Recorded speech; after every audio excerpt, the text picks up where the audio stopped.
Vi er her i dag, fordi vi har igangsat et energirenoveringshjul nu, og det er sådan set startmessen.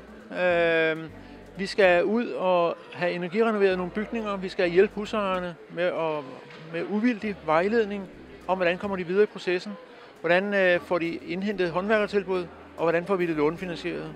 Vi tager afsæt i de husejere, som er i tvivl, af en eller anden grund er i tvivl, eller er usikre, eller mangler lidt hjælp.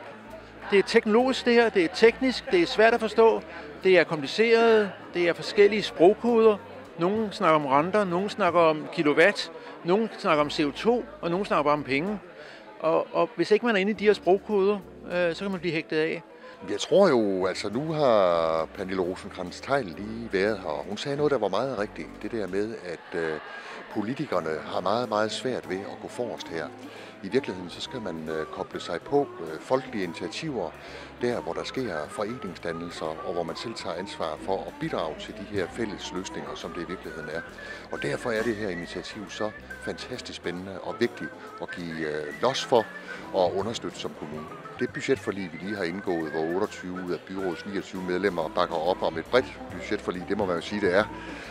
Der er der altså opbakning til at finde 600.000 hvert år over de næste 4 år til præcis det her. Og det er jo altså 2,4 millioner, hvor vi jo altså også i de kommende år skal spare nogle penge. Så der er en vilje til at se frem og understøtte de her borgerdrevne initiativer. Det er jeg rigtig glad for. Vi er i gang med at ansætte de folk, som skal være uvildige energivejledere, og de bliver så ansat i Faaborgvej nummer 81 i Vester Skerningen. Der kan borgerne henvende sig. I foreningen Energilandsby 5762, hvis man melder sig ind for 200 kroner der, så får man gratis rådgivning. Hvis man ikke bliver medlem, så koster det en markedspris af 2.000 kroner for den samme ydelse. Og det er fordi, vi har brug for at få hjulpet så mange mennesker som muligt på en så billig måde som muligt. Regnestykket, der siger, at hvis man renoverer sit hus for 100.000 kroner, så er der et tilbageløb til samfundskassen, altså vores fællesøkonomi, på 40.000 kroner. Vi får jo løbende henvendelser i øjeblikket fra folk, der spørger, hvornår kan vejlederen komme ud og besøge os. Og de bliver skrevet op på en liste. Vi skal lige have vores organisation på plads først, men de bliver skrevet op på en liste, og de bliver besøgt i løbet af inden for en måneds tid. Vi har en daglig tilmelding af medlemmer, der ønsker at melde sig ind i foreningen.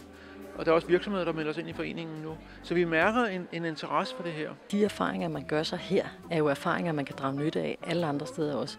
Og hele verden står over for at skulle forandre sit energisystem og skulle energioptimere så meget man overhovedet kan.